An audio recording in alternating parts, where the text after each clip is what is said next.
Ricordo che di Berlusconi è quello di una persona buona, molto buona, ma proprio del profondo dell'anima, era la sua natura.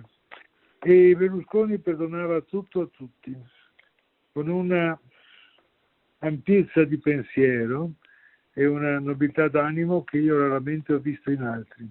È il fedelissimo avvocato Piero Longo a ricordare tra i primi l'amico, prima che politico, Silvio Berlusconi nel giorno della sua morte. Padova, uno dei punti di riferimento del Cavaliere con Niccolò Ghedini, e il ministro per le riforme istituzionali Maria Elisabetta Casellati, già sottosegretario alla salute prima e alla giustizia poi nei governi Berlusconi.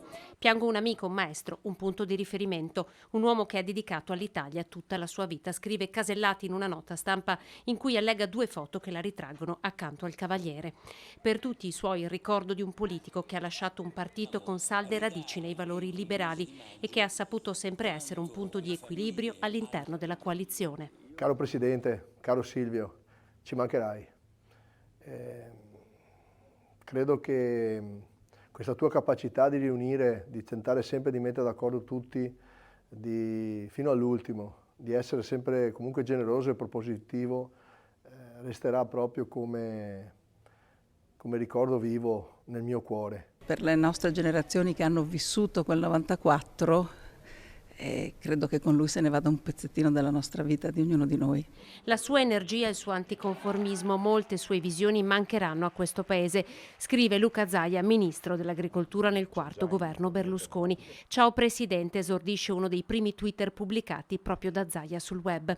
Nel giorno della sua morte la politica tutta si è fermata, anche il Partito Democratico ha sospeso la direzione nazionale prevista per il pomeriggio. Abbiamo espresso da subito il nostro cordoglio a Forza Italia, alla sua famiglia, tutta la comunità nazionale. Pur da punti di vista assolutamente diversi dal punto di vista politico, l'omaggio a questa personalità che comunque ha condizionato la storia del nostro paese. Un gigante dell'impresa, dello sport, della comunicazione e della politica, una personalità iconica che ha cambiato la storia del nostro paese.